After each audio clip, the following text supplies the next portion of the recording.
Later that week, DJ Polo came in early on Thursday. Thursday is ladies' night. Polo said one of his pieces was about to slide through. We called them pieces because sooner or later, we all had a piece. The rules were that there would be no arguing or fighting. If you caught her in the bar another night with someone else, you got your turn when it was your night, but the rules were different for kids' moms. No matter what, they were off limits. I asked Polo, "Who is she with? Who knows me? Why are you grinning?" He laughed.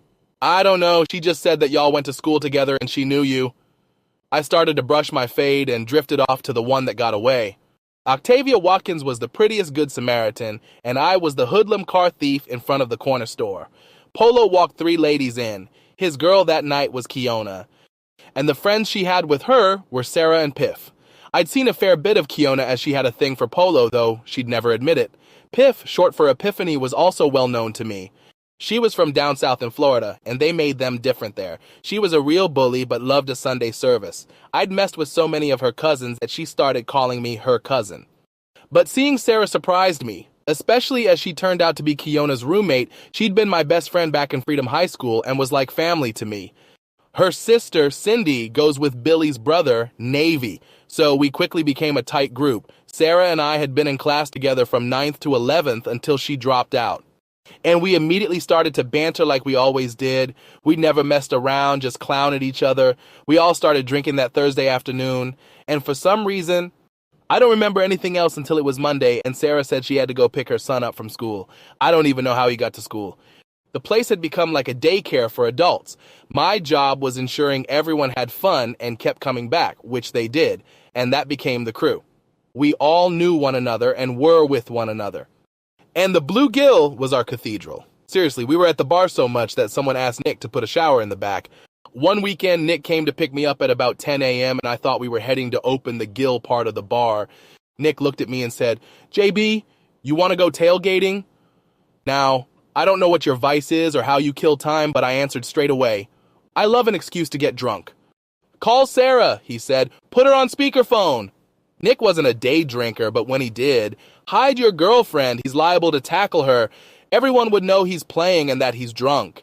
It turns out that before we left, Nick had somehow talked the local liquor store into selling him their blender, 5 single red Solo cups, and a small bag of ice. He wanted to make daiquiris with Jose Cuervo Silver. When we pulled up to Sarah and Keyona's place, Keyona was waiting for us in the parking lot. "Come back in 5 minutes," she said, blocking our path. "Why?" Nick and I both responded, continuing to walk right past her. "Sarah's got company," she explained, glancing up at their apartment as though looking for a sign. "Who's up there?" Nick clearly wasn't in the mood to stand and wait. Keyona shrugged. "It's Marcus Green." Marcus Green, better known to everyone as Green Eyes, had a Cadillac versus Lincoln-type relationship with Nick. He also owned a bar, The Balcony, and he and Nick would ego trip each other about who owned the best bar on the east side. They didn't really have a problem with each other, though. It was all banter. When Keyona and I looked up, Nick was halfway up the stairs.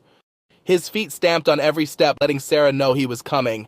Once inside, he started turning the blender on and asking for pizza rolls. He was making a real point of letting Green Eyes know he was there and comfortable with it. Green Eyes was chilling, lying down even though it was 10:43 a.m., and he clearly had no intention of going anywhere, so we just left him there. Then, Nick had an idea to change the plan from tailgating at the stadium to going to the big bar. We were right by the OSU campus, and they were playing Michigan that day. So after a few drinks, we all got dressed up in scarlet and gray, and he called Polo and Asia to come and join us too. Asia brought her boyfriend Wes, and the 7 of us headed off for shots of Cuervo bombs at the big bar. Keyona immediately got hit on by the owner, and he offered to get her a drink. She looked him up and down and smiled. "You have to get one for me and my crew. This is my roommate, Sarah." Nick, JB, Polo, Asia, and Wes. She introduced us one by one. "Hi, Keyona's crew. I'm Noah. Let's get you guys some drinks." From that day, we became Keyona's crew.